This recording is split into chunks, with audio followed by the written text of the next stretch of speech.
While the conflict in Iran rages on into its sixth day, diplomacy on our side of the hemisphere striking gold by reaching new deals. U.S. Interior Secretary Doug Burgum meeting with Venezuelan interim President Delcy Rodriguez, talking mining reform, oil production, and the economic partnership between the two countries. Joining us now, Jeff Degner. He's an economist at the American Institute for Economic Research. Also with us, Tommy Aiello. He's a senior director of government affairs for the National Taxpayers Union. Guys, thanks so much for joining us. So President Trump yesterday, he says that the prices are up and they will go up a little bit, but as soon as this conflict ends, they will go down. So Tommy, I'll ask you, how confident are you? Because I think that's where we are at this point. How long will this go on for? And the longer it goes, the more pain we'll see, right? What do you estimate? Yeah, that's the million-dollar question. The longer this conflict goes on, the more uncertainty there is. That'll push oil prices higher. And I think we need to remember that for every $10 increase in a barrel of oil, it'll increase the price of gas by about 25 cents. Oil is up about $20 since the start of the year. Gas price is up about 41. So there might be a little bit more pain in the weeks and months to come. But, luckily there's record oil and gas production right here in the United States to blunt some of that impact for American consumers. So we're just seeing their breaking news now. Qatar thwarts Iran bombers targeting U.S. base. So a lot of developments still going on in this war. We're hearing, Jeff, at one point they said it could be 4 weeks. Then it said 3 weeks. Then it could be possibly 6 weeks, 8 weeks. And of course, again, as to what Tommy just said, the price of oil per barrel now over $80. We haven't seen prices like this really since Joe Biden. So what do you think? How much can the American economy withstand this conflict?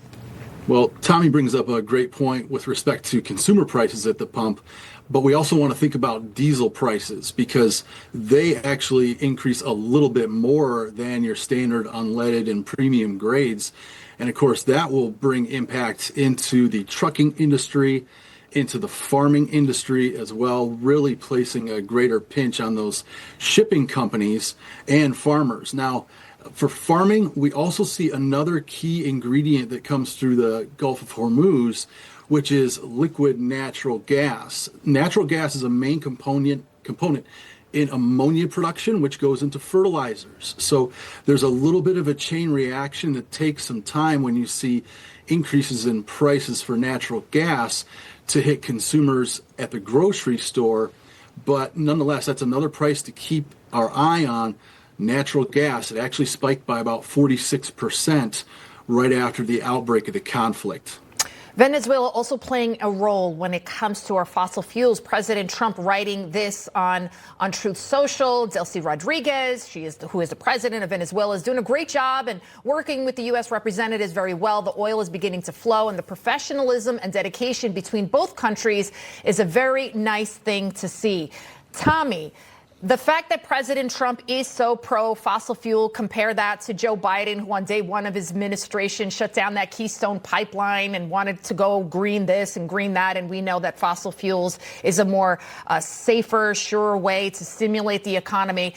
Is that reassuring that we can withstand this conflict? It certainly is. Look, President Trump came in, he cut taxes on oil and gas producers, opened up more lands and waters for exploration and drilling, and then rolled back a lot of that red tape that was strangling the industry. So I don't think we're going to be in a position where we're going to see the same level of oil prices and gas prices that we saw under President Biden. But again, the president, he unshackled the industry. We're producing more oil and gas than ever. One thing I'm keeping an eye on is this conversation around potentially banning the export of liquefied natural gas. That'll be a really bad idea pushed by the Democrats. It'll make us poorer, hurt state and local tax revenues, and hurt jobs. That's the last thing we can afford right now. Gentlemen, we have to leave it right there. Thank you both so much. Thank you. Thank you. Well, Minnesota Governor Tim Walz